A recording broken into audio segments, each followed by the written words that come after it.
अस्सलाम वालेकुम नाजरीन, आप देख रहे हैं प्रोग्राम एतराज है। मैं हूं आदिल अब्बासी। दो मामलात हैं जिस पर आज बात हमने करनी है।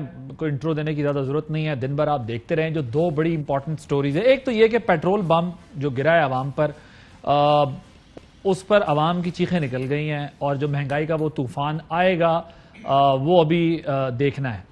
हुकूमत का मौक़िफ़ यह है कि अभी भी रीजन में सबसे कम हम दे रहे हैं आपको पेट्रोल, हम पेट्रोलियम लेवी भी सबसे कम ले रहे हैं, हम जीएसटी भी उस पर कम ले रहे हैं। वो एक तफसील अपनी बयान करें। अपोजिशन का मानना यह है कि तबाह कर दिया है, इतनी महंगाई कर दी है, इनसे ना पेट्रोल कंट्रोल हो रहा, ना डॉलर कंट्रोल हो रहा, ना इनसे कोई और चीज़ चल रही। तो बहरहाल ये डिबेट हो रही है अपोजिशन और गवर्नमेंट की, और अवाम का कहना यह है कि हमें सिर्फ इस बात से गर्ज है कि हमें चीज़ें सस्ती की जाएँ, इससे कोई गर्ज नहीं है कि ये बयानात या लड़ाइयाँ क्या हो रही हैं। दूसरा मामला है, वज़ीर आज़म ने तुर्क टीवी को इंटरव्यू दिया जिसमें उन्होंने कहा कि टीटीपी के साथ हम बातचीत कर रहे हैं, टीटीपी के साथ बातचीत जो है वो अफगान तालिबान करा रहे हैं, और उन्होंने बताया कि हम जो है वो देखेंगे, अगर वो हथियार डाल देते हैं तो हम उनको जो है वो माफ़ कर सकते हैं। ये दो मामलात हैं जिस पर हमने बात करनी है। इसी से मुताल्लिक बहुत सारी और भी चीज़ें बीच में आ जाएंगी। अपने मेहमानों का तारुफ करा दूं। हमारे साथ मौजूद हैं फ़ारूक साहब, वज़ीर मुमलिकत बराए इत्तलात व नशरियात, मौजूद हैं फैसलाबाद से वीडियो लिंक पर। डॉक्टर तारिक फजल चौधरी साहब, सीनियर रहनुमा पाकिस्तान मुस्लिम लीग नवाज के स्टूडियोज़ में हमारे साथ मौजूद हैं। नासिर हुसैन शाह साहब सूबाई वज़ीर इत्तलात हैं, सिंध से, पाकिस्तान पीपल्स पार्टी से ताल्लुक़ है, हमारे साथ वीडियो लिंक पर मौजूद हैं। फ़ारूक हबीब साहब, मैं आपसे ही शुरू करता हूँ। ज़रा आप लोग ये कह रहे हैं कि पेट्रोल रीजन में हम अभी भी कई मुल्कों से मवाजना कर लें सस्ता दे रहे हैं, लेकिन क्या आप अमली तौर पर यह समझते हैं कि यह नैरेटिव, यह मौक़िफ़ अवाम में उस तरीके से पास ऑन हो रहा है कि ये महंगाई का तूफान और ये पेट्रोलियम प्राइसेस जो अब जा रही हैं, वो समझते होंगे इन सारी टर्म्स को कि आप क्या समझाना चाह रहे हैं उन्हें? देखें, बुनियादी तौर के ऊपर आपके इल्म में होना चाहिए कि जब कोरोना की वबा आई तो दुनिया की मईशतें जो हैं वो क्लोज डाउन हुई, जिसकी वजह से एक वक्त ये भी आया कि जो पेट्रोल की कीमतें हैं वो बहुत कम हद तक आ गई थी। लेकिन यही पेट्रोल की कीमतें आज से पिछले 6 माह कबल $40 फ़ी बैरल के ऊपर मौजूद थी, जो वहाँ से बढ़ते बढ़ते $80 फ़ी बैरल के ऊपर जो है वो पहुँच चुकी हैं। और आप ये देखें कि पाकिस्तान के अंदर अगर आलमी सतह पे कीमतों में 80% इजाफा हुआ तो हमने 20% इजाफा किया। हमने मुसलसल अपनी पेट्रोलियम लेवी को जो है वो कम किया। हमने मुसलसल जो 17% सेल्स टैक्स ये PMLN की हुकूमत ही रिसीव करती रही अपने दौर के अंदर, हम उसको कम करके 6.8% के ऊपर ले आए। और हमने पेट्रोलियम लेवी को ₹5 के ऊपर ले आए, और जबकि पेट्रोलियम लेवी एक वक्त में 25 से 30 रुपए के दरमियान तक जो है वो लिया जाता रहा। अगर हम ये पूरा टैक्स बर्डन पेट्रोल आलमी कीमतों के अंदर ऐड ऑन कर देते तो ये 150 रुपए से जायद चला जाता, पेट्रोल में इजाफा हो जाता। लेकिन चूंकि हम मुसलसल अपनी रेवेन्यूज को कम करते रहे, सारी सूरत हाल में हुकूमत पेट्रोलियम की कीमतों में इजाफे से कुछ कमा नहीं रही बल्कि इससे गंवा रही है। हम सेक्रीफाइस कर रहे हैं जो हमारा रेवेन्यू है ताकि अवाम के ऊपर इसका कम से कम बोझ डले। पिछले सिर्फ एक माह के अंदर आदिल साहब, मैं एक सवाल लाइटर नोट पे, ये जो आप जिस तरह आप डॉलर जो है वो ऊपर जा रहा है और आप बता रहे हैं कि इसको फ्री फ्लोट इसलिए कर रहे हैं कि एक्चुअल जो प्राइस है वही रहनी चाहिए, पेट्रोल की भी एक ही दफा ऊपर कर दें, लोगों को पता चल जाए यार इतना महंगा है उसके बाद, ताकि लोग उस हिसाब से पेट्रोल का इस्तेमाल कर लें। जी, मैं देखें, पेट्रोल की कीमतों का जो ताल्लुक है वो आलमी सतह की कीमतों के साथ है। यहाँ सुन लेना, यहाँ आपके जो आप उसके ऊपर टैक्सेस वसूल करते हैं। PMLN के दौर में क्या था, $40 फ़ी बैरल के ऊपर इनको तेल मिल रहा था, लेकिन उसके बावजूद इन्होंने अपने टैक्सेस कम नहीं किए, ये वहाँ से अपने रेवेन्यू कलेक्ट करते रहे हैं। हमने जो है वो अपने टैक्सेस को कम किया है। आप देखें कि आज भी खित्ते में पाकिस्तान जो है वो सस्ता है। अगर रुपए में कंपेयर करें तो भारत 235 रुपए है, जो हमारा बांग्लादेश हमारा हमसाया मुल्क है वो 195 रुपए के ऊपर है। अभी आपने देखा कि बरतानिया के अंदर आपने पेट्रोल पंपों की बाहर जो है वो लोगों की लाइनें देखी हैं। आपने पूरी दुनिया के अंदर तेल की कीमतों में इजाफा हुआ, इसके साथ साथ पूरी दुनिया में शायद खुर्दोनोश के अंदर इजाफा हो रहा है। सिर्फ आपकी नॉलेज के लिए, जो लॉजिस्टिक्स हैं, जो शिपमेंट कंपनीज हैं, जो कंटेनर चाइना से $2000 पे आता था, आज वो $7 से $8000 डॉलर के ऊपर आ रहा है, क्योंकि जो सप्लाईज चेन डिस्टर्ब हुई है, लोगों को कंटेनर्स नहीं मिल रहे, जो चीज़ 1.5 माह में आती थी आज 4 माह में 5 माह में जो है वो पहुंच रही है। ये पूरी दुनिया में कोविड के बायस एक सिचुएशन क्रिएट हुई है जो गैर मामूली सिचुएशन है। ओके, पाकिस्तान के ऊपर फारूक साहब ये तो मैंने वैसे ऑन लाइटर नोट कह दिया, वैसे तो मैंने वैसे बात आपको क्लियर कर दी। $500 था, देखिए, लेकिन बात ये है, की बात नहीं है, मैंने लाइटर नोट कहा है, लेकिन बात ये है कि मैंने देखें ये बात ठीक है कि लेवी आप कम ले रहे हैं, ये बात भी ठीक है कि आप जीएसटी 7% पे ले गए, लेकिन ये बात भी ठीक है कि अगर पेट्रोलियम प्राइसेस इस तरह बढ़ती रही तो सिर्फ पेट्रोलियम प्राइसेस नहीं बढ़ेंगी, महंगाई का एक तूफान आएगा। यहां पर price control committee price control नहीं कर पाती, 1 रुपया हुकूमत बढ़ाती है, 2.5 रुपए नीचे खुद बढ़ जाता है।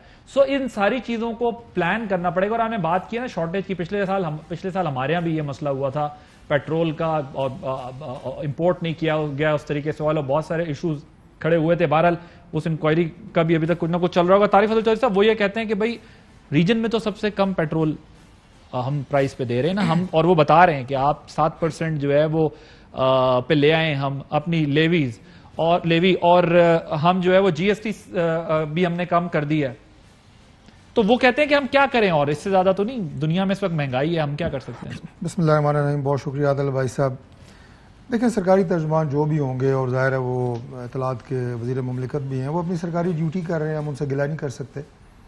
लेकिन बज़ाहिर अवाम से मुंतखब होकर आए हैं, बड़ी हिम्मत है उनकी कि इतनी महंगाई और बार बार पेट्रोल बम हुकूमत पे गिराने के बावजूद आज वो हुकूमत की दिफा के लिए यहाँ अपना मीडिया पे मौजूद हैं। बड़ी हिम्मत की बात है, क्योंकि ज़ाहिर है जब आप हल्के में जाते हैं तो वहाँ शदीद ख़तरा होता है कि आपको कोई अंडे टमाटर पड़ सकते हैं। क्योंकि देखें ना, लोगों के जज्बात हैं, वो इस तरह की बैरल ऊपर नीचे फलाना, तुसी जाओ ना अलगैत तो पता लगेगा बैरल उत्ते हो गया, बैरल तले हो गया।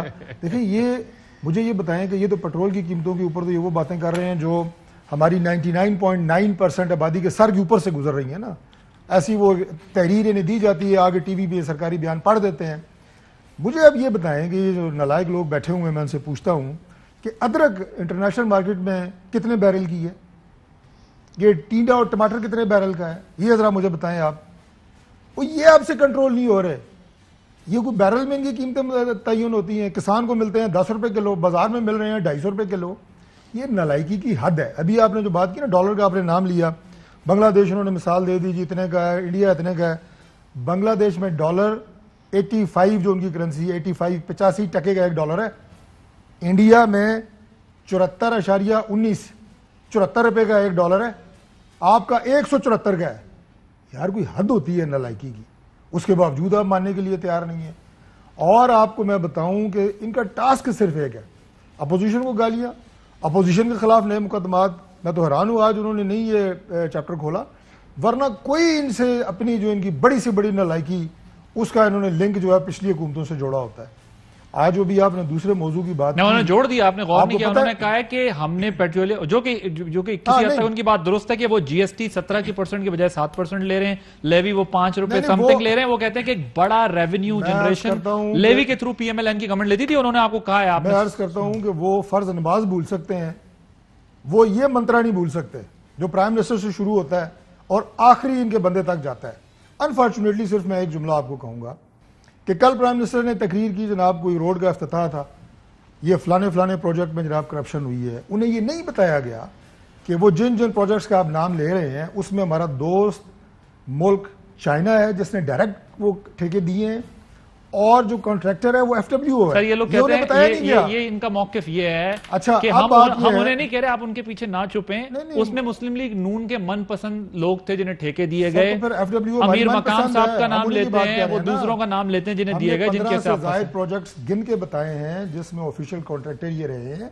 मेरे कहने का मतलब ये है कि पता ही नहीं है प्राइम मिनिस्टर को कि पीछे कहानी क्या है। चलते चलते उनके कान में एक बात डाल दी जाती है, वही वो तकरीर के जरिए पूरी कौम के सामने रखते हैं। आखिरी एक बात मेरी आप सुन लें, ये जो आपने बात की अभी तालिबान के हवाले से, उसमें ज़ाहिर है बाद में आएंगे, लेकिन मैं उस पर नहीं आ रहा। मैं ये कह रहा हूँ कि इन लोगों की जो वो है ना कुव्वत परवाज़, वो यही है जो बात इन्होंने की, अपोजिशन, शहबाज शरीफ, नवाज शरीफ, फलाना, ये 5000 फुट से ऊपर जा ही नहीं सकते।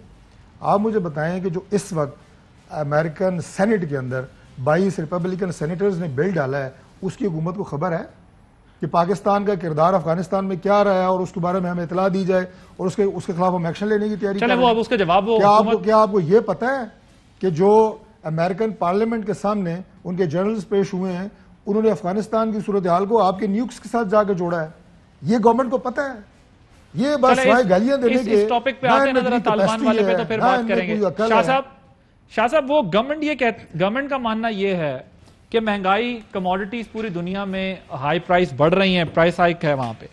पेट्रोल पूरी अभी रीजन में हम बहुत बेहतर रेट के ऊपर दे रहे हैं, अभी भी जो है वो हमसे कई गुना ज्यादा कई मुल्कों में बिक रहा है। तो इससे ज्यादा हम क्या मतलब रिलीफ दे सकते हैं? हम तो पहले उस पर कोई कमा नहीं रहे बतौर हुकूमत पेट्रोलियम प्राइसेस, अब और कम कैसे कर दें? बिस्मिल्लाहिर्रहमानिर्रहीम, अल्लाहुम्मा सल्ली अला मुहम्मदिन व आले मोहम्मद। देखिए, डॉक्टर फजल साहब ने आपको तफसील से सारी चीज़ें बताई और फ़रख हबीब साहब ज़ाहिर है अपनी गवर्नमेंट को सपोर्ट करेंगे, हालांकि पूरे जो इनका एक है स्कॉट कह लें, इनका जो वफाकी वज़रा साहिबान का तर्जमान जो हैं उनमें ये कदरे बेहतर हैं, लेकिन उनकी मजबूरी है। अब ये डॉलर का फिर मवाजना दुनिया के दीगर ममालिक से करना कि जी ऑयल प्राइसेस वहाँ देख लें, क्या डॉलर इसी तरह है जिस तरह अभी डॉक्टर साहब ने आपको तफसील से बताया है कि इंडिया में और जो बांग्लादेश की मिसालें देते हैं वहाँ पे डॉलर किसने बढ़ाया है? क्या डॉलर भी किसी और ने बढ़ा दिया है? इन्होंने उसमें कोई इनका हिस्सा नहीं है। तो ये अपनी सारी नाअहली फिर ये लगा देते हैं और मेरे ये बात समझ से बाहर है कि फिर इसको बड़ी डिठाई से आकर उसको सपोर्ट करते हैं, कह दें कि जी वाकई हालात ख़राब हैं, ये मतलब हो गया, लेकिन उसको फिर वो ये साबित करने की कोशिश की जाती है कि जो कुछ इन्होंने किया वो बिल्कुल ठीक है मुल्क के लिए, लोगों के लिए, लोग बड़े खुश हैं। आज इनके एक वफाकी वजीर साहब ने मीडिया पे कहा है कि जी महंगाई वैसे नहीं है, सिर्फ मीडिया के लोगों को महंगाई ने तंग किया है क्योंकि उनके मीडिया हाउसेज उनको तनख्वाहें नहीं देते, उनकी तनख्वाहें नहीं बढ़ाते। आप मुझे बताएं, क्या सिर्फ मीडिया हाउसेज वालों का इशू है? क्या पाकिस्तान का आम आदमी जो है वो बड़ा खुश है? ये जितनी महंगाई, ये दीगर चीज़ें जो है वो बड़ी अर्जा उसको मिल रही हैं, बड़े सुकून से रह रहा है। सिर्फ शोर जो है इनके बकौल मीडिया वालों ने डाला हुआ है और अपोजिशन डाल रही है। ये इनकी सोच है और ये फिर उसको डिफेंड करते हैं कि नहीं ये बिल्कुल जी हमने जो किया है ये तो बहुत अच्छा किया है, और फिर ऊपर से मेरे मेहरबान वजीर आजम साहब कहते हैं कि जी घबराएं ना। अब क्या करें? पाकिस्तान सर वैसे ये स्टांस इनका बहुत पुराना है, कोई काफी दिनों से चल रहा है कि ये शायद सिर्फ मीडिया वाले शोर मचाते हैं या फिर सिर्फ सैलरीड क्लास शोर मचा रही है, लेकिन हकीकत बात यह है कि सिर्फ वो शोर नहीं मचा रहे, आम आवाम पर भी महंगाई का बड़ा बोझ पड़ गया है। डॉलर जिस तरह ऊपर नीचे जा रहा है इस तरह बिजनेस कम्युनिटी के ऊपर भी जोर पड़ गया है, उनको भी नहीं समझ आ रहा कब क्या इन्वेस्ट किया था और क्या उसका हमें इंसेंटिव मिलना है। लेकिन जाहिर है फरूक हबीब साहब, ये एक तो जो शाह साहब कह रहे हैं वाकई ये आप लोगों का व्यू है कि जी बस सिर्फ चंद लोगों का मसला है महंगाई, क्योंकि हुकूमत में आके सबको ऐसा ही लगता है, पिछली हुकूमतों को भी ऐसा लगता था, आपको भी ऐसा लगता है कि सब अच्छा है, सिर्फ मीडिया खराब रिपोर्टिंग कर रहा है सारे मामले पर। देखें, बुनियादी तौर के ऊपर जो है वो कुछ हकायक हैं वो हमें बयान करने चाहिए जो ये बयान नहीं करते। मसला इनका क्या है, मैं आपको कुछ फिगर्स रख देता हूं सामने। यूएन की अक़वाम मुत्तहिदा की फूड एंड एग्रीकल्चर ऑर्गेनाइजेशन है UNFAO, उनका ये रिपोर्ट है कि पिछले 2010 से 2021 पिछले जो 10 साल हैं दुनिया के अंदर रिकॉर्ड महंगाई हुई है, 40% महंगाई का इंडेक्स में इजाफा हुआ है। वो आपका खुर्दनी तेल जो $500 फी बैरल, $500 फी टन पे था, वो $1200 के ऊपर चला गया। आज ये कटहरे के ऊपर क्यों नहीं खड़े होते जब पाकिस्तान एक ज़रूरी मुल्क होने के नाते 70% दालें बाहर से इंपोर्ट करके खा रहा है। पाकिस्तान का सारा खुर्दनी तेल जो है वो बाहर से आ रहा है। आपकी 22 करोड़ ज़मीन है जो काबिल काश्त हो सकती है, उसमें से सिर्फ 5 करोड़ ज़मीन काबिल काश्त है। ये रेगिस्तान, चोलिस्तान, इसके साथ के इलाके सारे आपके खाली पड़े हैं। आज अगर जैतून के दरख्त लगा रहा है तो वो इमरान खान लगा रहा है, उससे तौफीक हो रही है। आज अगर पाकिस्तान के अंदर फूड सिक्योरिटी को, ग़ज़ाई सिक्योरिटी को, ग़ज़ाई तहफ़्फ़ुज़ को एक सब्जेक्ट बना दिया है, वो इमरान खान काम कर रहे हैं उसके ऊपर। आज हम पाकिस्तान की कोस्टल बेल्ट के ऊपर पाम ट्रीज लगा रहे हैं ताकि पाकिस्तान उसके अंदर भी खुद कफील हो। आज पाकिस्तान जो है वो खैबर पख्तूनख्वा के इन इलाकों में, पोठोहार में, मोहम्मद में, नॉर्थ वजीरिस्तान में, बलूचिस्तान के अंदर जैतून के लिए हमने 1 अरब रुपया रखा हुआ है। इसी की तरह दालें हम वहां पर लगा रहे हैं। इसी तरीके से पाकिस्तान की जो ज़रई पैदावार है उसमें हम इजाफा कर रहे हैं। पिछले साल की निस्बत इस साल हमने कॉटन के अंदर 10 मिलियन बेल्स के ऊपर कॉटन की बेल्स को ले गए हैं, जो कि 6 मिलियन बेल्स के ऊपर रह गई थी, क्योंकि रहीम यार खान मुजफ्फरगढ़ में शुगर मिलें शरीफ खानदान लेके चला गया था कॉटन ग्रोइंग एरिया में। ये नहीं आपको बताएंगे। दूसरी बुनियादी चीज ये है कि ये भी आपको ये नहीं बताएंगे कि आज पंजाब में 20 किलो आटे का थैला 1100 रुपए में है, लेकिन 13 साल से सिंध की हुकूमत है पीपल्स पार्टी की, वहां पर आज भी कराची में 1400 रुपए में बिक रहा है। हम सरकारी गंदम मिल्स को 1950 रुपए में फराहम कर रहे हैं। आप पूछें नासिर हुसैन शाह साहब से, अभी तक सिंध के सरकारी गोदामों में गंदम जो है वो गल सड़ रही है, लेकिन वो गरीब को नहीं देनी क्योंकि वहां से चोरी होगी। बाद में कहेंगे 13 अरब रुपए की गंदम जो है ये 2 पॉइंट है जो आपने रेस किए, जिसके ऊपर मैं ये सवाल ले जाता हूं। एक तो आपने ये कहा है कि बुनियादी तौर के ऊपर सर मैं आता हूं, क्या कर रहे हैं, सर वन बाय वन चलते हैं। एक मिनट दे दें, इन्होंने तनकीद करनी ये करते रहे, मुझे अपने रिलीफ बताने दें। हम डायरेक्ट सब्सिडी लेकर आ रहे हैं 1 करोड़ 20 लाख खानदानों के लिए, इस महीने से शुरू हो रही है, जो उनको हम खाने पीने की चीजों के लिए कैश सब्सिडी देंगे। ये वो एहसास प्रोग्राम से अलग है। इसके अलावा हमने चीनी जो है वो उसकी कीमत फिक्स कर दी है कोर्ट में, केस आइंदा हफ्ते वो भी सॉर्ट आउट हो जाएगा। 90 रुपए किलो जो है वो चीनी फराहम करेंगे। हमने अपने टैक्सेस में कमी कर दी है। जो खुर्दनी तेल आपको 350 350 के दरमियान मिल रहा है मुख्तलिफ ब्रांड्स का, उसकी कीमत में 40 से 50 रुपए हम कमी लेकर आ रहे हैं अपने टैक्सेस कम करके। वो हम 300 रुपए से कम अवाम को फराहम करेंगे। अवाम का एहसास, हमें इनको कहाँ एहसास था जब फ्लैट्स बन रहे थे, जब मनी लॉन्ड्रिंग हो रही थी, उस वक्त तक आज तक इन्होंने कभी महंगाई पे बात की, अवाम के इशू के ऊपर बात की? कभी पीपल्स पार्टी ने नून के खिलाफ एहतजाज किया? 5 साल जब नून की हुकूमत थी, या 2008 में 2013 में नून की हुकूमत थी, कभी इन्होंने महंगाई के ऊपर एहतजाज किया? आज बड़ा आसान है मगरमच्छ के आंसू बहाना, लेकिन मुल्क को जो हालत आप करके हमारे हवाले करके गए हैं वो किसी से ढकी छुपी नहीं है।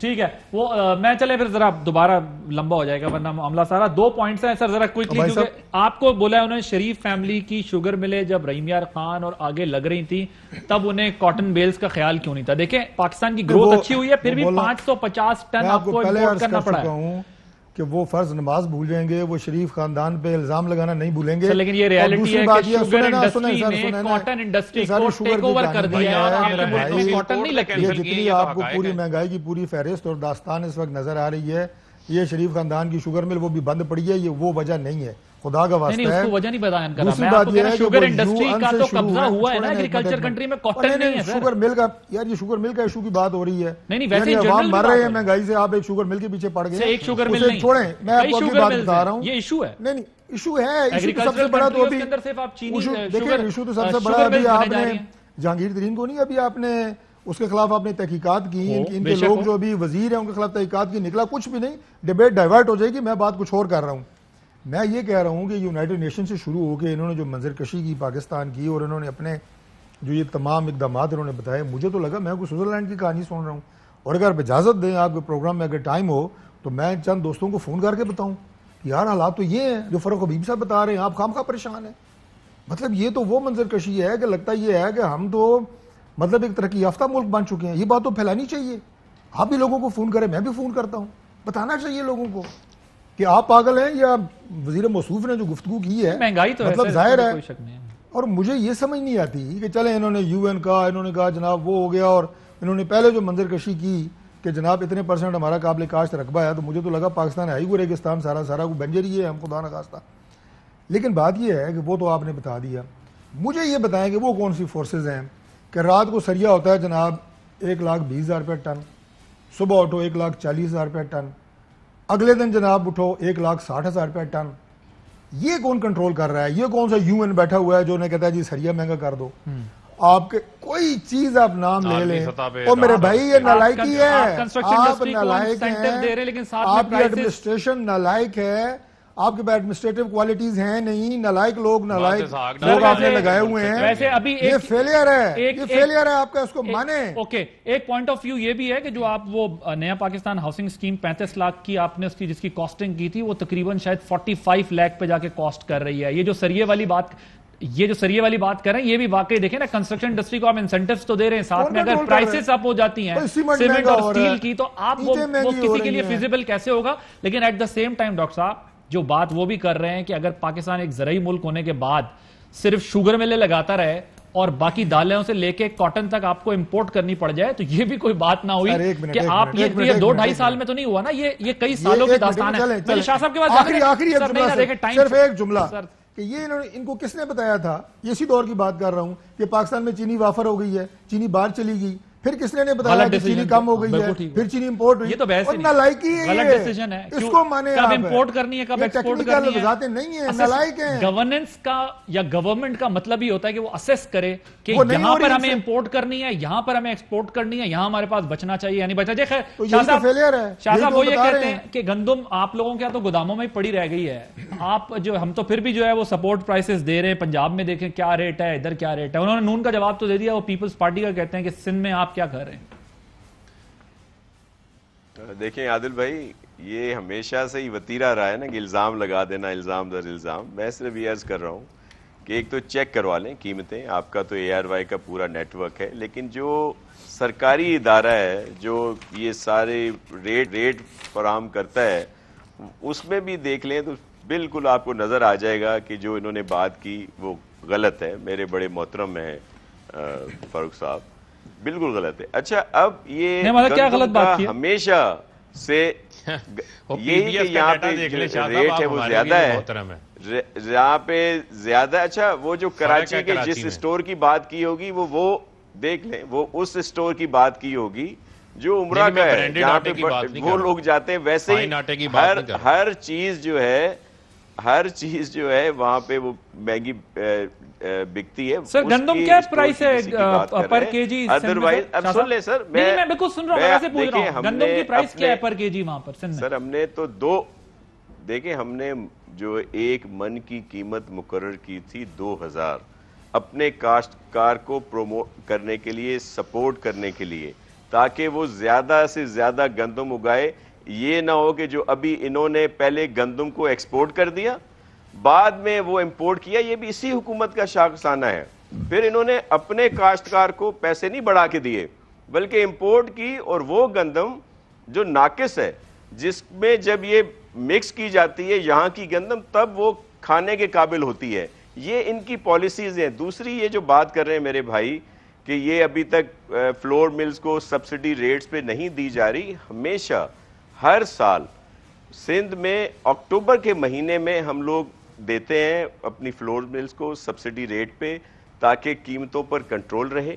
ये लास्ट ईयर भी आप अपना ही प्रोग्राम निकाल लें, यही इल्ज़ाम लगाते थे अगर गंदम नापैद है, आटा महंगा सिर्फ सिंध में है, तो फिर तो हमारे जो वुज़रा रहे हैं फूड के, हरीराम साहब या अभी प्रिंस मुकेश हैं, तो उनका कसूर है।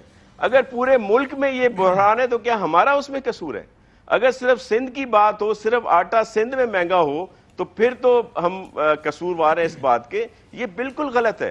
सिर्फ इल्जाम के अपनी चीज हम पर थोपना, ये कहाँ का इंसाफ है? लेकिन इसमें इनको बड़ी महारत हासिल है और बड़ी खूबसूरती से ये सब कुछ करते हैं, और जाहिर है इनकी जिम्मेदारी है। ठीक है, एक ब्रेक लेते हैं फारूक साहब, फिर ब्रेक के बाद दीजिएगा। वेलकम बैक जी। फारूक हबीब साहब, आप जरा दोनों के सवालों का जवाब दे दें और मेरा सवाल भी ले लें साथ में। ये जो फिच की रिपोर्ट आई है कि 180 रुपए की सतह पे पहुंचेगा डॉलर, ये इसको आप मानते हैं कि ये रिपोर्ट में कुछ जान है या नहीं है? ऐसे ही हेलो, देखें, ये इस किस्म की स्पेकुलेशंस जो हैं वो होती रहती हैं। इन स्पेकुलेशंस से किसी किस्म का जो है कोई फर्क नहीं पड़ता। बुनियादी तौर के ऊपर अगर मैं आपको बताऊं तो पिछले साल जो हमारा फाइनेंशियल ईयर क्लोज हुआ, उसमें हमारी एक्सपोर्ट्स प्लस हमारी जो सर्विसेज की एक्सपोर्ट थी वो 31 अरब डॉलर थी।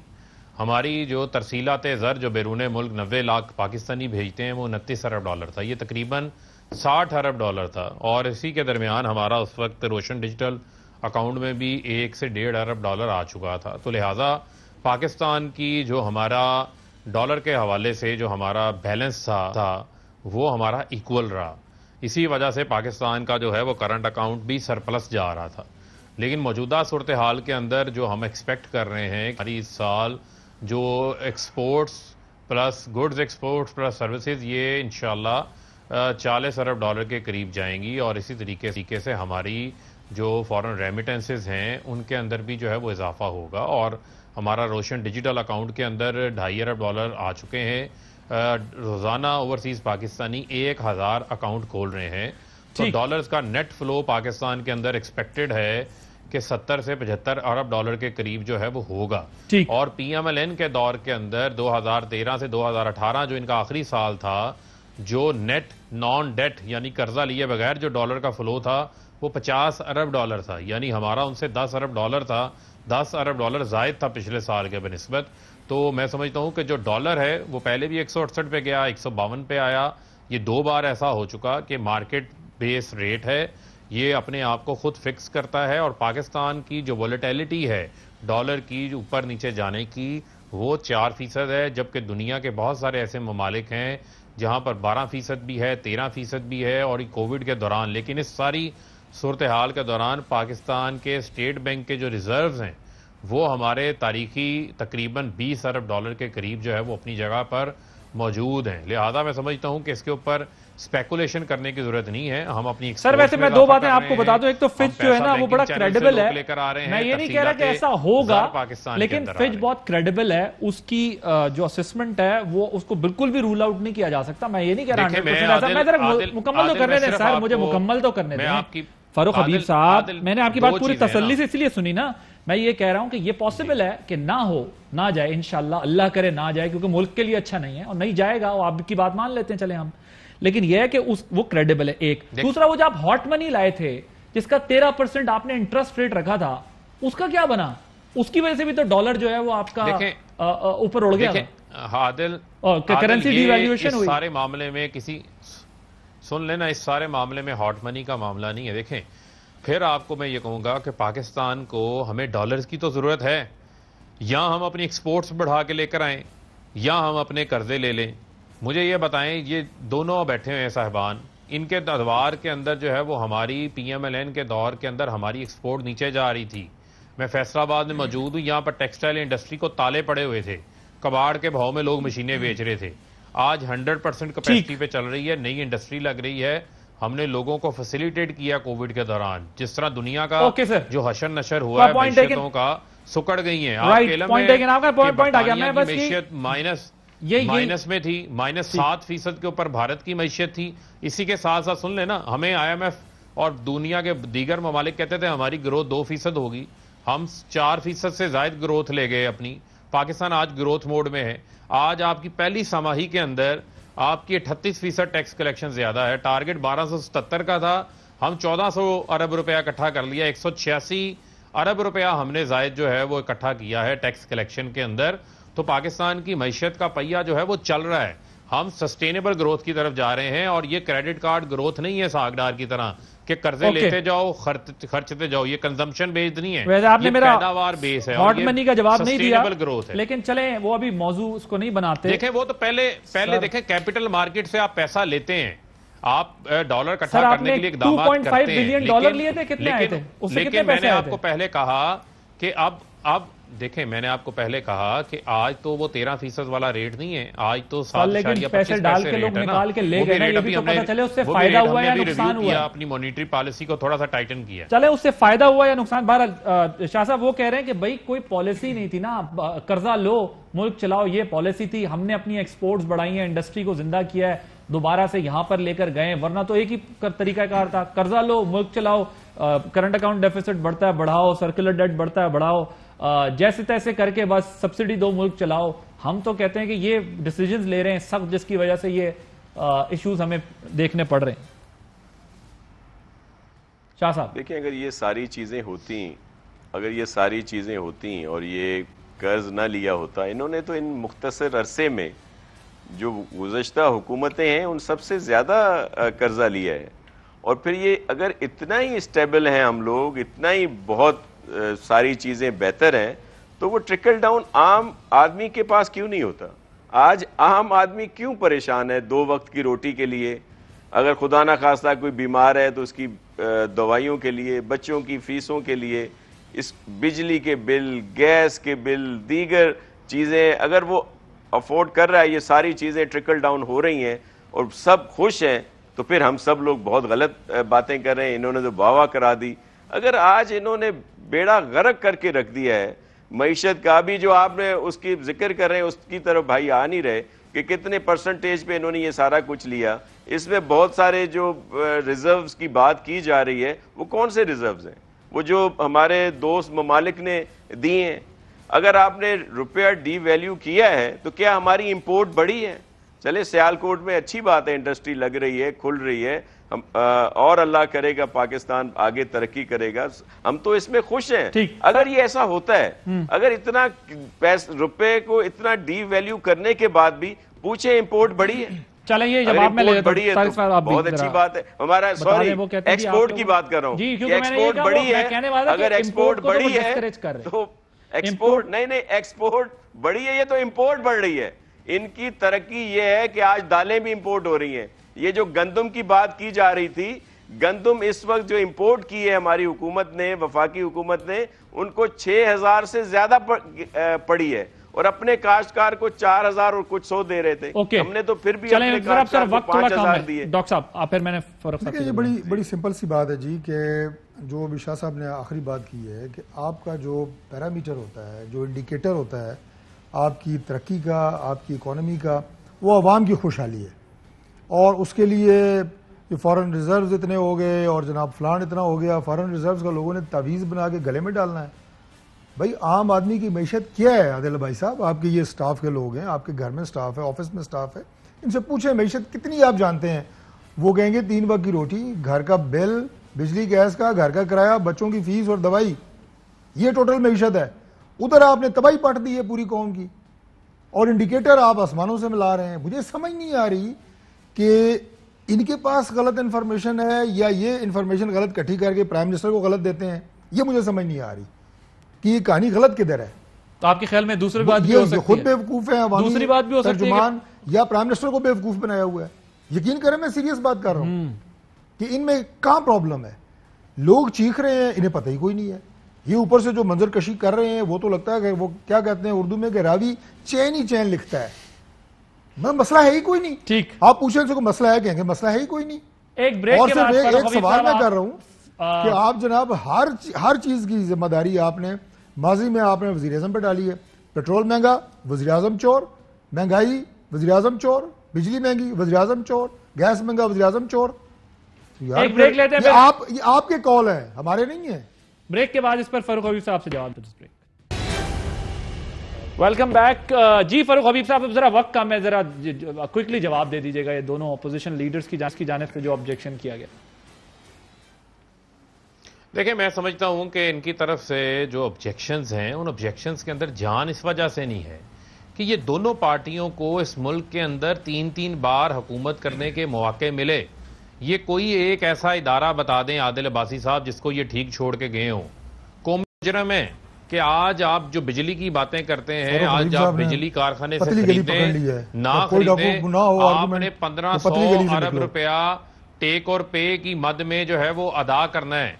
ये जिसने ये काम किया उसने कौमी जुर्म किया है, जिसका खमियाजा आज पाकिस्तान की कौम को भुगतना पड़ रहा है। आज 10 डैम्स हम बना रहे हैं, 10 डैम्स, जिससे आप देखेंगे दिया मीर भाषा डैम, मोमन डैम, आपका दासू डैम, इन तमाम डैम से आपके सिस्टम में 10,000 मेगावाट सस्ती बिजली आएगी। आपकी 13 मिलियन एकड़ फीट पानी स्टोर हो सकेगा। आपकी जो है वो लाखों एकड़ जमीन जो है वो काबिले काश्त हो सकेगी। लोगों को पीने के लिए साफ पानी जो है वो मुहैया होगा। ये हम एक स्ट्रेटेजिक प्रोजेक्ट्स कर रहे हैं जो 1963 के बाद 67 के बाद मंगला तरबेला के बाद पाकिस्तान में को बड़ा डैम ही बना था। Sir 30 seconds. सर मैं तो ये कह रहा हूं कि इनकी ये तमाम गुफ्तगू सुन के मुझे तो लगता है कसूर सारा आवाम का है। महंगाई भी आवाम की वजह से हो रही है, ये जो जितनी इनकी नालायकियां हैं, बैड गवर्नेंस है, वो भी आवाम की वजह से हो रही है, या वो कसूरवार हैं जिनमें से चंद लोगों ने उनको वोट दे दी है। यानी आज किसी एक चीज़ को भी हुकूमत तस्लीम करने के लिए तैयार नहीं है कि हमारी कोई कोताही, हमारी कोई बैड गवर्नेंस, हमारी कोई नालायकी, कम इल्मी, कम फहमी, गैर संजीदगी की वजह से ये सारे हालात मुल्क के ख़राब हो रहे हैं। ये तो है ना जो इस आम आदमी मुतासर हो रहा है। एक दो मसले मैंने जो आपको बताए, जो अमेरिका जैसी पार्लियामेंट के अंदर जो पाकिस्तान के बारे में डिस्कशन हो रही है, नेशनल इश्यूज हैं, उनके ऊपर तो इन्हें समझ ही नहीं आ रही, वजह नहीं है इनकी। बिल की बात करें जी शाह साहब, वो कहते हैं कि 3-3 बारियां लगाई हैं इन हुकूमतों ने, असल मुजरिम ये हैं जो ना डैम बना सके और ना मुल्क का कोई निजाम। जी, इन्होंने जो यहाँ पे शहद और दूध की जो नहरें बहा दी हैं, वो चले इन्होंने तो बहा दी हैं ना। इनके पास सिवाय इल्ज़ामात, सिवाय इस तरह की बातें करने, अब भी जो पता नहीं कितनी चीज़ें गिनवा गए हैं ये जो किसी और ने शुरू की, उसका क्रेडिट भी ये खुद लेते हैं। बहुत सारे इफ्तिताह ये खुद वो करते हैं जो दूसरी। सर वक्त खत्म हो गया। नासिर शाह साहब, डॉक्टर तारिक फजल चौधरी साहब, फरूख हबीब साहब मौजूद थे। आपने प्रोग्राम देखा नाज़रीन। लेकिन हुकूमत के लिए सबसे बड़ा चैलेंज यही है कि महंगाई कम करनी होगी, वरना आवाम को कोई ये नहीं समझा सकेगा कि ये फिगर्स क्या हैं। आदिल अब्बासी को इजाज़त दीजिए, अल्लाह हाफ़िज़। अहम तरीन खबरें अब एक क्लिक की दूरी पर। आपके पसंदीदा टॉक शोज हों या अहम मुल्की या गैर मुल्की शख्सियात की न्यूज कॉन्फ्रेंसेस, हर लम्हा बाखबर रहने के लिए सब्सक्राइब करें हमारा YouTube चैनल। मौसम की सूरत हाल हो या खेल के मैदान से खबरें, अपने मोबाइल फोन से मुल्की और बैनुल-अक़वामी अहम खबरों तक रसाई के लिए डाउनलोड कीजिए मोबाइल ऐप। बावसूख ज़राए से मुसद्दिका खबरों, तज्ज़ियों और तबसरों से मुस्तफीद होने के लिए विजिट कीजिए पाकिस्तान की सबसे बड़ी न्यूज वेबसाइट www.arYnews.tv। इन सब के अलावा पाकिस्तान का सबसे बड़ा फेसबुक पेज हो, सबसे बड़ा न्यूज इंस्टाग्राम अकाउंट या फिर ट्विटर, ARY न्यूज पहुंचा रहा है खबरें सबसे पहले आप तक, ताकि आप रहें हर लम्हा बाखबर।